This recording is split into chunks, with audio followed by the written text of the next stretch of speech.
St. Petersburg. Founded in 1703 by Tsar Peter the Great, this brand new city enabled Russia to open a window on Europe. Peter the Great's ambition was to hoist Russia up to the same level as the major European powers.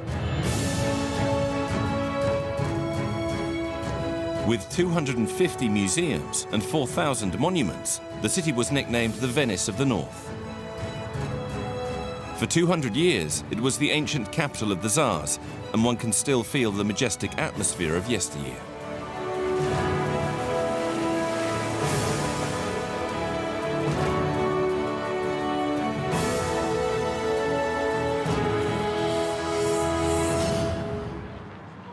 Starting with one of the world's most famous buildings, the Hermitage Palace. In the reign of Catherine II, otherwise known as Catherine the Great, this was the Tsar's winter residence. Built between 1754 and 1762, the Winter Palace was designed around a vast closed courtyard. With its huge statues, it is a unique sight in St. Petersburg.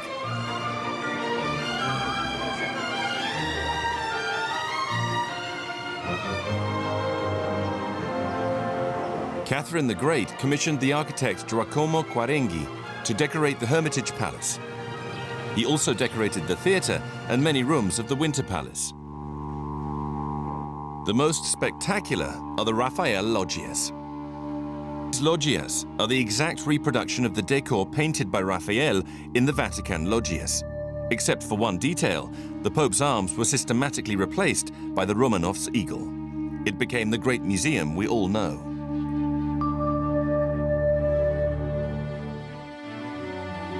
The Hermitage Museum consists of a row of 4 buildings along the Neva, an architectural gem that fascinates visitors because of its sheer size. Catherine succeeded in creating one of the world's most beautiful collections, 3 million masterpieces. She collected sets of exceptional pieces in record time. Her method consisted of acquiring a whole series of works of art in one fell swoop. When she came to power, she bought 300 paintings from Gotskowski, a wealthy art dealer. This collection includes remarkable pieces like this portrait of a young man holding a glove by Dutch painter Frans Hals.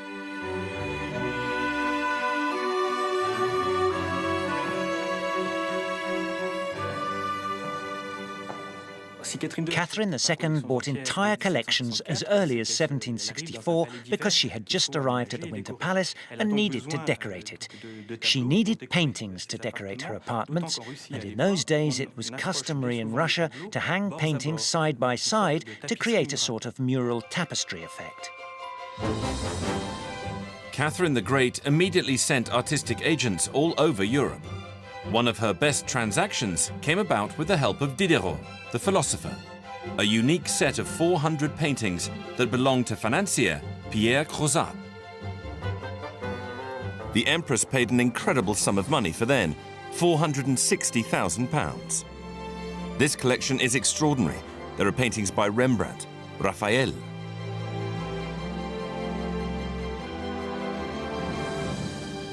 and Veronese.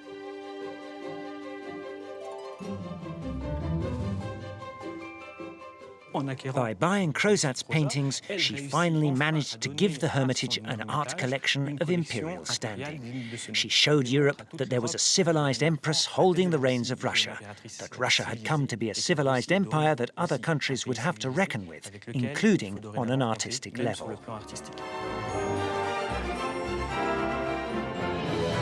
Collecting art was no longer just a matter of personal taste.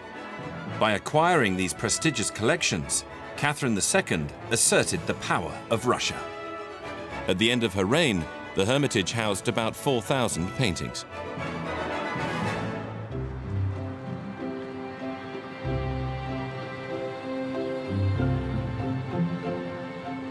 St. Petersburg owes a lot to Catherine the Great. Her statue stands at the heart of the city.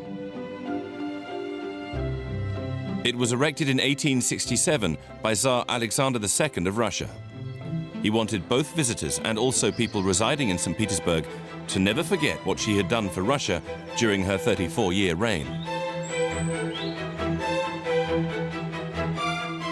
Yet there was no indication that this Prussian-born young woman, who came to Russia at the age of 15 on the 9th of February 1744, would have such a fate.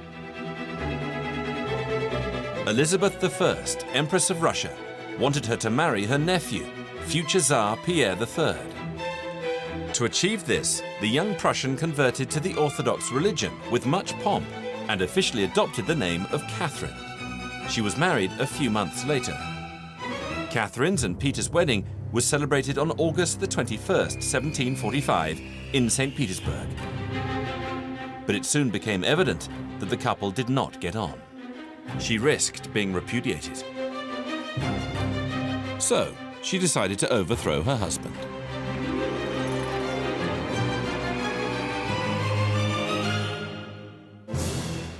The man who helped Catherine to the throne was Grigory Orlov, her new lover. The Tsarina showered him with gifts. She built him a stunning palace in the heart of St. Petersburg. Designed by Italian architect Antonio Rinaldi. This palace was the only building in the 18th century to be entirely decorated with granite and different colored marble. The construction took 17 years and cost 1,600,000 rubles, a colossal amount in those days. An orgy of luxury the Empress never bestowed on herself. Catherine II wanted the palace she had built for her loved one to be worthy of a Tsar. Catherine was generous with her lover, and he was with her. Everyone knows that he gave her the magnificent diamond that is on the Imperial scepter. In fact, it is called the Orlov diamond. It's very big and very beautiful. It became a symbol for the Russian Empire. Catherine wanted the palace to reflect the image of her lover. In the vast marble living room, Orlov is depicted as a hero of the antique world. Their relationship lasted 14 years. On the ceiling, the wedding of Cupid and Psyche is a tribute to their romance.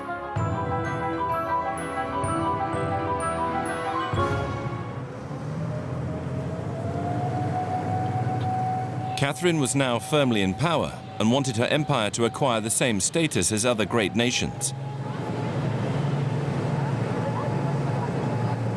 She started her great mission in Peterhof.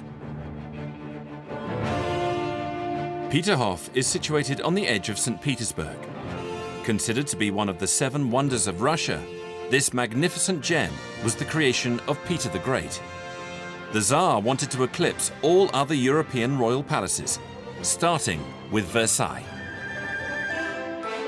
The 2,500-acre park looks directly onto the Finnish Gulf.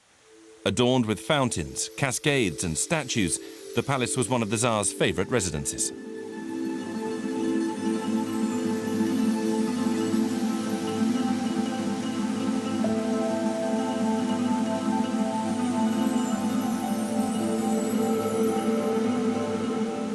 When Catherine sat on the throne in 1762, her legitimacy was challenged. There was not a drop of Russian blood in her veins. Worse, her husband Peter III was found dead, and the circumstances of his death remained suspicious. To everyone's eyes, she seemed a usurper and to have committed regicide.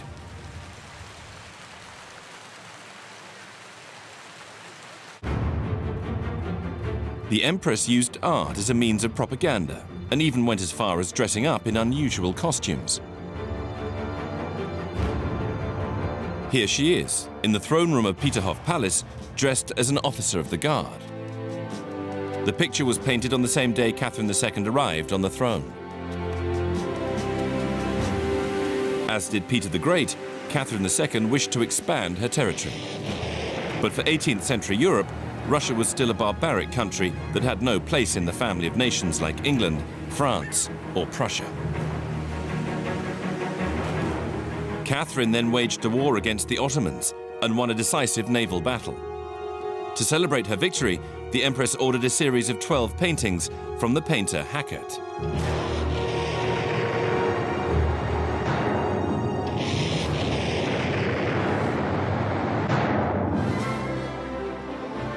Catherine II erected several monuments to the glory of Russia, like the Chesme Church, with its extravagant neo-Gothic architecture. Defiant flames on the facade symbolize the triumph of the Russian fleet over the Turkish army.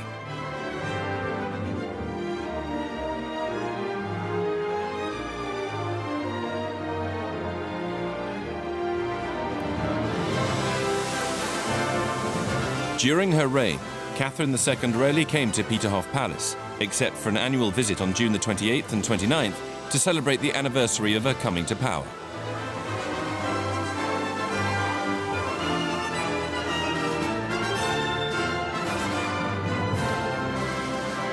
But as her predecessors did, the Tsarina wanted to embellish the palace. In 1764, she created the Cabinet of Fashions and Graces, also called the Painting Hall. Jean-Baptiste Valin de la Motte, a French architect, helped her to decorate this room. Together, they had the idea of using paintings acquired 2 years before and hanging them side by side on the walls. At the time, it was very fashionable. Most of the 368 paintings were of young girls. Jean-Baptiste Valin de la Motte didn't just decorate this hall. The Frenchman was invited to St. Petersburg in 1759. His first achievement was the construction of Gostiny Dvor, a covered market with a neoclassical design. Situated on the Nevsky Prospect, St. Petersburg's main avenue, it has an austere facade and surprisingly simple arches.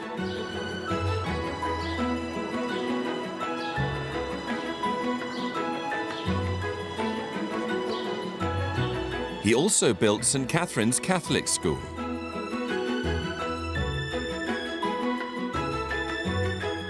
He constructed the Petit Hermitage to house the Tsarina's collections and also the Academy of Fine Arts. Under the reign of Catherine the Great, the city entered a golden age. Here, much of the country's history was written. The Empress encouraged the construction of magnificent palaces, and even the quays were plated with granite. She transformed parks and gardens throughout the city.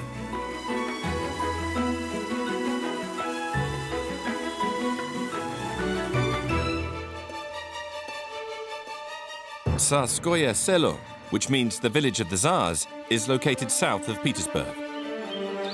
It was Catherine the Great's summer residence.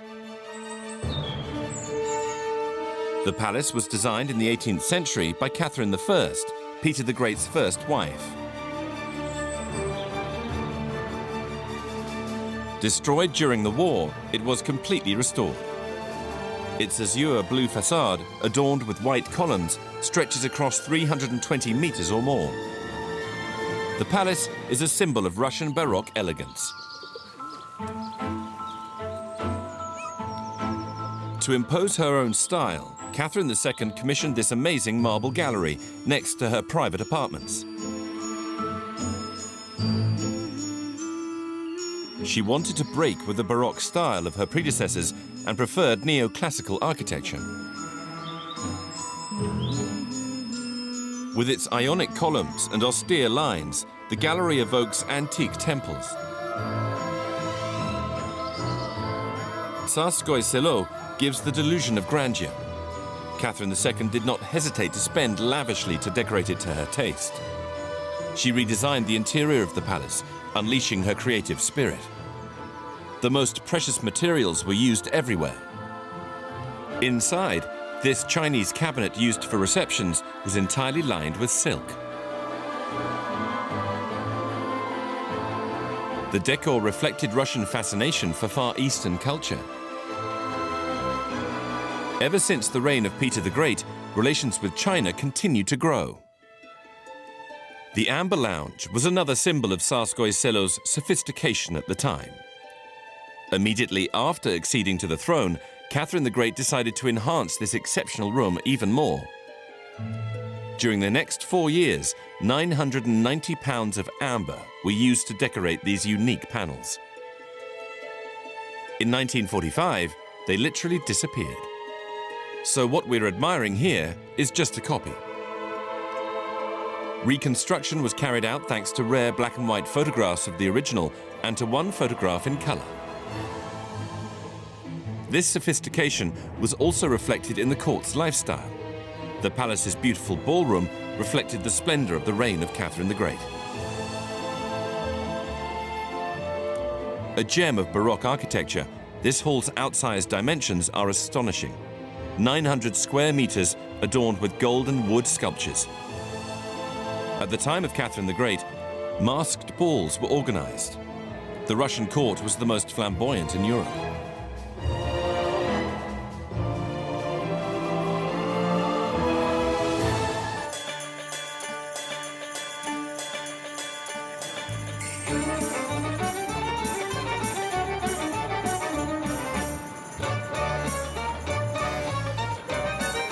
Not only did Catherine manage to establish herself as a great empress, but she succeeded in being loved by the Russian people. She cultivated her image as a benefactress of the arts and literature alike. Passionate about French culture, she embraced the Enlightenment and corresponded with Voltaire and Diderot.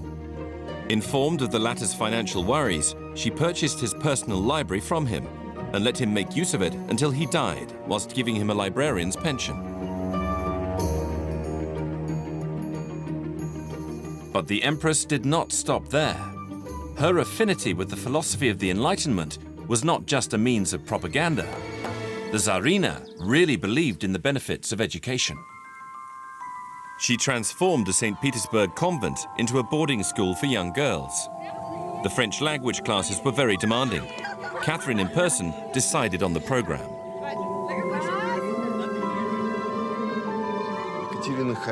Catherine wanted to embody the ideas of her friends, the French philosophers. That is to say, shape and educate a new generation in Russia. The philosophers of the Enlightenment thought that man was flexible and that he could be shaped in many ways. And it was in Russia that this enterprise of creating new people began.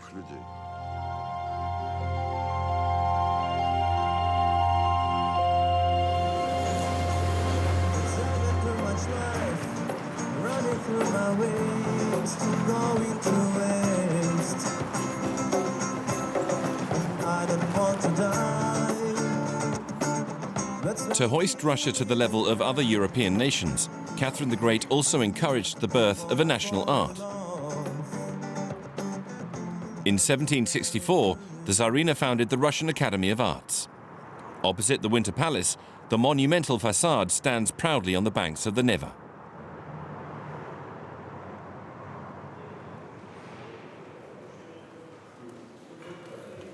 Designed by French architect Valin de la Motte, the building was organized around a vast 50 meters diameter circular court, the size of the Pantheon in Rome. For me, it's typical of the 18th century taste for architectural excess. Construction was carried out without worrying about dimensions. The French brought this taste for excess to the Russian court, as this is how they saw Russia.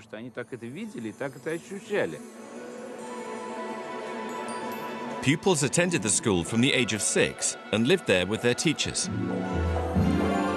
Catherine wanted Russians to be able to create true masterpieces too. In order to achieve this goal, she provided them with magnificent sculptors she brought from Italy.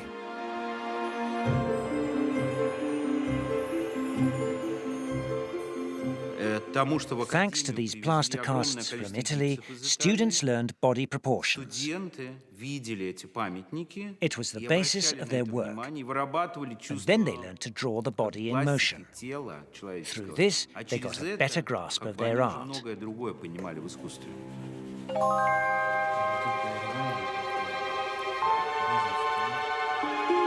The program hasn't changed since the time of Catherine the Great.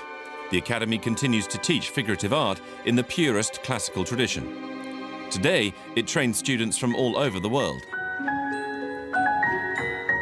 The Russian Academy of Arts houses many other treasures, like this unique collection of models. The Empress had a constant desire for construction, but before embarking on new projects, she demanded that architects present her with miniature building models, not plans. At the time, the construction of models required several months of work.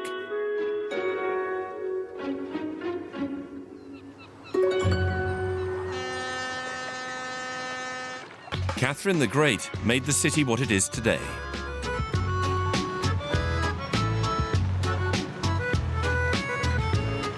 At the time of her death in 1796, her accomplishments were considerable.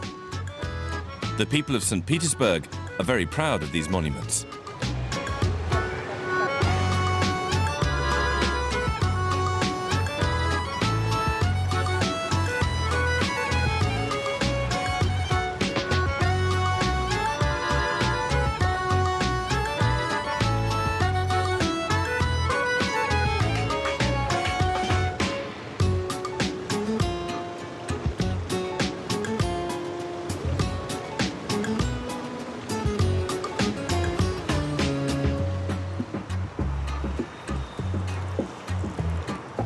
During Catherine's reign, the Dance Academy was modernized in order to achieve world recognition. Guardian of a 150-year legacy, the Mariinsky Theatre symbolizes the excellence of the Russian ballet. The Baroque-style building was constructed in 1860 as an homage to Empress Maria Alexandrovna, Alexander II's wife. In Russia, all ballerinas dream of dancing at the Mariinsky. Thousands of hopefuls try their luck every year.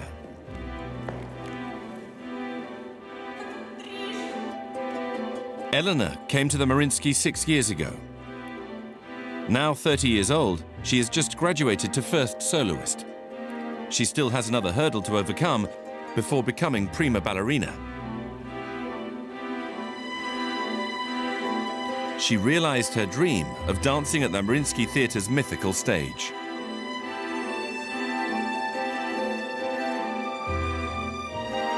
This is the place where the greatest stars danced, like Václav Nijinsky or the famous Rudolf Nureyev.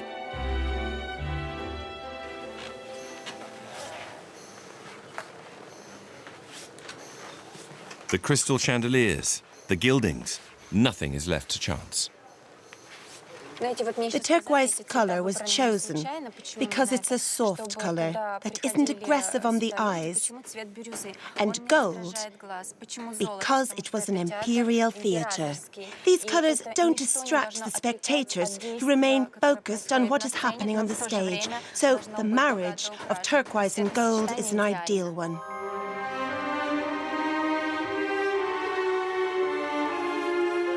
When she's not on tour, Elena trains here every day. She knows every nook and cranny of the Mariinsky. In the workshop where they store all the costumes, hundreds of tutus reflect the evolution of dance since the time of Catherine the Great. In the old days, costumes were very heavy. Ballet was very different then. You weren't allowed high jumps or fast pirouettes.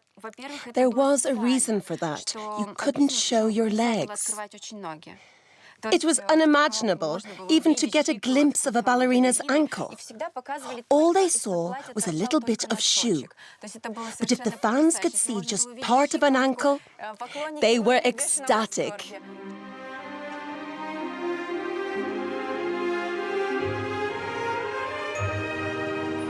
After 10 years of renovation, the Mariinsky has once again opened its doors to the public. It's the extension of the historical theatre of St. Petersburg, and together, these two monuments are among the most beautiful cultural buildings in the world. Even after midnight, it's almost as bright as daylight.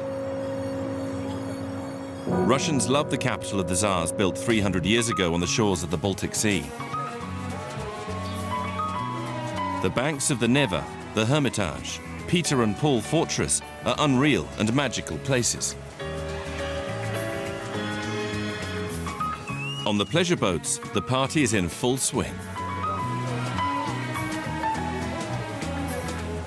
At night, it's traditional for lovers to get married on board in paper costumes.